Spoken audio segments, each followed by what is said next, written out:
एक व्यक्ति होते हैं जो कि अपने दो बेटों और पत्नी के साथ रहा करते थे। झाड़ फूंक का काम किया करते थे। कोई भी बुला लेता कि भाई मेरे घर पे कोई परेशान है, आप झाड़ फूंक कर दो, तो चले जाते थे। उनकी जिंदगी में सब कुछ सही तरीके से चल रहा था। दोनों बेटे अच्छे से काम किया करते थे और किसी चीज की कोई कमी नहीं थी। लेकिन एक दिन उनके साथ जो होता है आप सुनेंगे तो वाकई में सोचने के लिए मजबूर हो जाएंगे। आखिर हुआ क्या था, पूरी कहानी इस वीडियो में बात करूंगा। बस लास्ट तक बने रहो और देखते रहो। नमस्कार दोस्तों, मैं विजय शंकर पाल। इस वीडियो को लाइक करना, चैनल को सब्सक्राइब करना। रोजाना शाम को 7 बजे हमारी एक नई वीडियो आती है, तो चैनल को सब्सक्राइब करके बेल आइकन को जरूर दबा लीजिएगा। बाकी आप लोग कहां से हमारी वीडियो देखते हैं कमेंट जरूर कीजिएगा। नेक्स्ट वीडियो में आप सभी का नाम जरूर लूंगा। चलिए स्टार्ट करता हूं। आज की जो सच्ची घटना सुनाने जा रहा हूं यह है मध्य प्रदेश में सिंगरौली एक जिला लगता है। इसी जिले के अंतर्गत निवास थाना लगता है और इसी थाने के अंतर्गत महुआ गांव एक गांव लगता है। यहीं के रहने वाले भैयालाल प्रजापति, जिनकी पत्नी का नाम जयमतिया प्रजापति होता है। इनके दो बेटे, बड़ा बेटा बुद्धिसेन प्रजापति, छोटा बेटा राम रहीस प्रजापति। अब जो भैयालाल प्रजापति हैं अपने दोनों बेटों की शादी कर चुके हैं। दोनों बेटे पैसा कमाते हैं, भले ही दूसरों के यहाँ ही काम करना पड़े, थोड़ा बहुत किसानी करते हैं, कुछ काम मिल जाए वो भी करते हैं और घर का खर्च चलाते हैं। भैयालाल जो हैं झाड़ फूंक का काम किया करते हैं, यानी कोई बुला लिया कि मेरे घर पे कोई परेशान है, झाड़ फूंक कर दीजिए, तो चले जाया करते थे।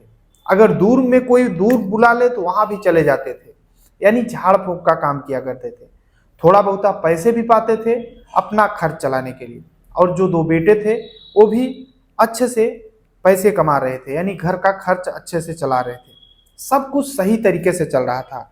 भैयालाल अब टेंशन मुक्त हो चुके थे, क्योंकि दो बेटे जो थे वो काम करने लायक हो गए थे, यानी उनकी दोनों की शादी हो चुकी थी। अब किसी चीज की कोई टेंशन नहीं थी। लेकिन 1 दिसंबर 2024 की बात होती है। भैयालाल जो हैं वो अपने घर से निकलते हैं और कुछ लोग बोलते हैं कि कहाँ पर जा रहे हैं, तो बताते हैं कि पास के गांव में झाड़ फूंक करने के लिए जा रहा हूं, बस अभी शाम को आ जाऊंगा। भैयालाल घर से निकलते हैं लेकिन घर पे शाम को आते नहीं हैं। जब घर पे नहीं आते हैं तो भैयालाल की जो पत्नी है जयमतिया, वो सोचती है आखिर आए क्यों नहीं। दोनों बेटे भी सोचते हैं कि हो सकता है लेट रात आए, रात 10-11 बजे आए, रात में भी नहीं आते हैं। सुबह होता है, बेटे पता करते हैं कि आखिर पिताजी आए क्यों नहीं, भैयालाल प्रजापति। अब दोनों बेटे आसपास ढूंढने लगते हैं, आसपास के लोगों को बताते हैं, उनके परिवार के लोग होते हैं उनसे भी बताया जाता है। तभी हीरालाल प्रजापति, हरिलाल प्रजापति होते हैं, जो कि भैयालाल के भाई के लड़के होते हैं। तो हरिलाल भी अपनी जोरों जहद से ढूंढ रहा था आसपास। तब हरिलाल बोलता है कि देखो मिल नहीं रहे हैं, तो कहाँ गए होंगे। रिश्तेदारी भी पता करते हैं, लेकिन जब नहीं पता होता तो हरिलाल बोलता है कि ऐसा करो, पुलिस वालों को बताओ, क्योंकि अगर पुलिस को बताओगे तो पुलिस अच्छे से ढूंढेगी कि आखिर गए कहाँ पर। अब हरिलाल खुद जाता है थाने, जो निवास थाना है वहां पर जाता है। चौकी प्रभारी होते हैं मनोज सिंह, उनसे पूरी बताता है कि मेरे चाचा कल शाम को झाड़ फूंक करने के लिए गए थे लेकिन आए नहीं। 2 दिसंबर को ये थाने जाता है और थाना प्रभारी को सारी बात बताता है, गुमशुदगी दर्ज कराता है। अब थाना प्रभारी मनोज सिंह गुमशुदगी दर्ज करते हैं, मामले को सीरियस लेते हैं, जांच पड़ताल करने लगते हैं। पुलिस भैयालाल के घर पर आती है। अब पूछने लगते हैं आसपास के लोगों से कि भैयालाल गए कहाँ पर। सभी रिश्तेदारी पता किया था लेकिन कहीं नहीं पता होता है। तभी एक व्यक्ति बोलता है कि पास का जो कुआं है सरकारी, उसके पास ही इनका स्वेटर और जूता रखा हुआ है। अब पुलिस वालों को लगता है कि आखिर कुआं के पास इनका स्वेटर जूता कैसे रखा है, जब गांव गए थे झाड़ फूंक करने के लिए तब। अब कुआं के पास क्योंकि पानी बहुत नीचे था, तो कुछ लोग बोलते हैं कि ऐसा किया जाए, एक बार कुआं में देखा जाए कि हो सकता है कुआं में इनकी बॉडी हो या फिर कुछ हो। ऐसा पहले तो ऐसा होना नहीं चाहिए। अब पुलिस वाले भी होते हैं, बोलते हैं कि ऐसा करो, कुआं में एक बार टार्च मारो। जब कुआं में टार्च मारा जाता है तो ऐसा लगता है कि कोई बॉडी वहां पड़ी हुई है। अब थोड़ा और बारीकी से देखा जाता है तो सच में कुएं में एक बॉडी पड़ी थी। अब पुलिस वाले, फोरेंसिक टीम आती है, बाकायदे उनको बॉडी को बाहर निकाला जाता है तो पता चलता है व्यक्ति कोई और नहीं बल्कि भैयालाल है। अब सबसे चौंकाने वाली बात यह थी कि जब भैयालाल को बाहर निकाला जाता है तो उनका हाथ पैर दोनों बंधा हुआ था। अब सबसे बड़ी सवाल पुलिस के सामने था कि भाई हाथ पैर अपने से तो पूरा बांध नहीं सकते हैं, यानी किसी ने हाथ पैर बांध करके कुएं में डाल दिया है। अब पुलिस वाले थोड़ा मामले को सीरियस लेते हैं और जांच पड़ताल में लग जाते हैं। ऊपर हाई कमान से भी आर्डर आ जाता है कि ये जो मामला पूरी तरह से अंधा है, इसे खोला जाए, जल्द से जल्द इसका खुलासा होना चाहिए कि आखिर कौन है जो भैयालाल को इस दुनिया से हटाया। भैयालाल के जो परिजन हैं, दोनों बेटे और उनकी पत्नी, उनका रो रो करके बुरा हाल होता है। अब पुलिस वाले जांच पड़ताल में लग जाते हैं। अब सभी से पूछने लगते हैं कि आखिर किसी से दुश्मनी थी, क्या था। तो सभी लोग बताते हैं कि भैयालाल इससे ज़्यादा किसी झगड़ा वगैरह करते नहीं थे। अब पता किया जाता है कि आखिर लास्ट दिन जिसके यहाँ झाड़ने फूकने गए थे वहीं पर कोई मैटर तो नहीं हो गया। तो पता चलता है वो तो नॉर्मल ऐसे ही झाड़ फूक के चले आए थे, ऐसा कुछ नहीं हुआ था। तब अब भैयालाल की हिस्ट्री पता किया जाता है कि भैयालाल किस प्रकृति का लोग था।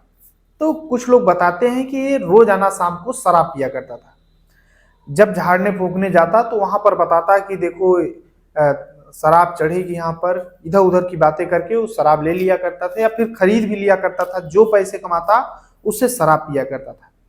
तो इसका मतलब ये था कि वो शराब पी करके किसी से लड़ाई झगड़ा किया हो।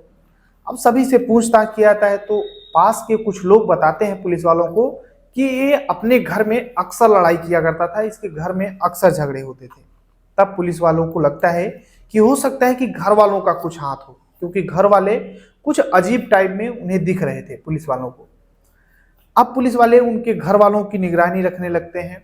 तब पुलिस वाले थोड़ा जुगाड़ करते हैं, जो घर के सदस्य हैं, जैसे भैयालाल की जो पत्नी है, दो बेटे हैं, बहुएं हैं, अलग अलग इन्हें किया जाता है और इनसे अलग अलग बयान जब लिया जाता है कि कब निकले थे घर पे, कब आए थे। तो कुछ लोग बताते हैं कि घर से निकल गए थे, आए ही नहीं थे। कुछ लोग बताते आए थे, उसके बाद कहीं चले गए। यानी सभी घर के जो सदस्य थे अलग अलग बयान दे रहे थे।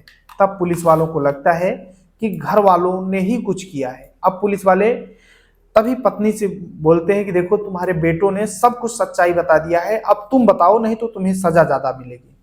अब जो भैयालाल की पत्नी होती है जयमतिया, वो फौरन टूट जाती है, बोलती है कि साहब ये सब मैं और मेरे दो बेटे मिलकर किए हैं, हम ही ने अपने पति को इस दुनिया से हटाया। अब पुलिस वालों के सामने सबसे बड़ा सवाल यही था कि आखिर भैयालाल के दो बेटे और उनकी पत्नी, आखिर क्या रीजन हो सकता है कि इसे इस दुनिया से हटा दिए। तब तीनों से पूछताछ किया जाता है, थोड़ा सख्ती से पूछताछ किया जाता है। तब ये तीनों टूटने के बाद कहानी सुनाना शुरू करते हैं। भैयालाल के जो बेटे और पत्नी हैं बताते हैं कि इनकी जिंदगी में सब कुछ सही तरीके से चल रहा था। दोनों बेटे पैसा कमा रहे थे भैयालाल के। भैयालाल सिर्फ अपना खर्चा उठाता था, यानी जो कमाता था या झाड़ फूंक करता था, जो भी पैसे पाता था वो सिर्फ शराब पिया करता था। और जो भैयालाल है अपने पत्नी जो जयमतिया है, इसके साथ अप्राकृतिक संबंध में बनाया करता था और इससे थोड़ा क्लोजिंग, मतलब कुछ ज्यादा ही किया करता था। अब जो जयमतिया है ये परेशान हो जाती है, और जब परेशान हो जाती है तो अल्ट्रासाउंड वगैरह कराती है तो डॉक्टर बोलते हैं कि इसके बच्चेदानी में प्रॉब्लम हो गई है, इन्फेक्शन हो रहा है। अगर ये पति से संबंध बनाएगी तो फिर इसको और ज़्यादा प्रॉब्लम होते चले जाएंगे। तब जयमतिया बिल्कुल भी अपने पति भैयालाल को अपने पास नहीं आने देती थी। अब जब पास नहीं आने देती थी तो भैयालाल थोड़ा हौसी टाइप का व्यक्ति, वो अलग अलग औरतों को गंदी निगाहों से देखना शुरू कर देता है।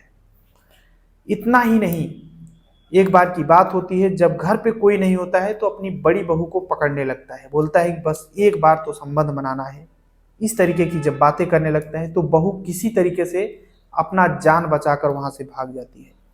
अब आए दिन वो अपने बहुओं को पकड़ा करता था, उनसे संबंध बनाने की कोशिश किया करता था। तो ये लोग अपना जान बचाकर भाग जाती और भैयालाल के बेटों से, यानी जो बहुएं थी, अपने पति से बताया करती थी। तो पति अपने जो पति थे यानी भैयालाल के बेटे, वो अपने पिता के हरकतों को बर्दाश्त नहीं कर पाते हैं। उन्हें लगता है कि पिताजी वाकई में गलत कर रहे हैं। और इधर जो भैयालाल की पत्नी थी जयमतिया, ये भी अपने पति को बार बार समझाती कि बहू बेटी के समान होती है, उसके साथ ऐसा नहीं करना चाहिए। लेकिन भैयालाल कहाँ सुनने वाला था। वो जब भी शराब के नशे में होता तो अपने बहुओं के रूम में चला जाया करता था। अब ऐसे ही 1 दिसंबर को जब आता है शराब के नशे में, तो अपने बहू को पकड़ लेता है, छोटी बहू को। और जब पकड़ता है तो वो चिल्लाना शुरू करती है। तब उसके दोनों बेटे बुद्धसेन और राम रहीश और पत्नी जयमतिया तीनों आते हैं और कोई रुमाल से उसके मुंह को ढकते हैं और दम घुटने की वजह से भैयालाल इस दुनिया को छोड़कर चला जाता है। शाम के लगभग 9-10 बज रहे थे। अब भैयालाल की बॉडी को घर पर रखा जाता है। रात के 2 बजे उसका हाथ पैर बांधने के बाद घर के पास में ही एक शासकीय कुआं होता है, वहीं उसी के अंदर फेंक देते हैं। और ये लोग बहाना बनाते हैं कि कहीं गायब हो गए, ताकि ये लगे कि किसी से दुश्मनी रही होगी, अंदर फेंक दिया होगा, पुलिस को गुमराह कर रहे थे। लेकिन कहते हैं ना, गलत काम कितना भी सात्विक तरीके से करो, पकड़े तो जरूर जाओगे। आखिरकार इन तीनों को पकड़ लिया गया है, जो जयमतिया, बुद्धसेन और राम रहीश। इन तीनों को पकड़ने के बाद पुलिस कोर्ट में पेश करती है और वहां से ये तीनों जेल जा चुके हैं। लेकिन भैयालाल वाकई में गलत करता था। बहू बेटी के समान होती है, उसके साथ कभी ऐसा सोचना भी नहीं चाहिए। लेकिन इसने जो भी किया वाकई में गलत किया। इसमें आप लोग अपनी राय जरूर देना। आखिर किसकी कितनी गलती थी? क्या बेटों को अपने पिता को इस दुनिया से हटाना चाहिए था? उन्हें भी पुलिस कंप्लेन करना चाहिए था, या फिर कोई और रास्ता? उन्हें भी इस दुनिया से हटाने का किसी को हक नहीं है। बाकी आप लोग अपनी राय जरूर देना। ये पूरी कहानी जो है, सुनाने का उद्देश्य किसी को परेशान करना है, दुख पहुंचाना नहीं है, बल्कि आप सभी को जागरूक करना है। जहां भी रहें अपना और अपनों का ख्याल रखें, सुरक्षित रहें। बाकी अपनी राय जरूर देना पूरी कहानी में। चलते हैं कमेंट की ओर। तो JS चौधरी हैं, द्वारका न्यू दिल्ली से रहने वाले हैं। साबिर अली बीकानेर राजस्थान से हमारी वीडियो देखते हैं। अजीत कुमार गया बिहार से रहने वाले हैं। राजकुमार पाल हैं जो कि मुंबई से। हर्षित सिंह देवरिया उत्तर प्रदेश से। शिखा मौर्य जी हमारी वीडियो में कमेंट किए हैं। दिलीप पांडे अयोध्या से। रामलाल मेघवाल अल्टा बाड़मेर राजस्थान से। जयप्रकाश सिंह हमीरपुर उत्तर प्रदेश से। शैलेंद्र कुमार छत्तीसगढ़ से। सभी को तहे दिल से शुक्रिया। मिलते हैं इस वीडियो में, तब तक के लिए जय हिंद, वंदे मातरम।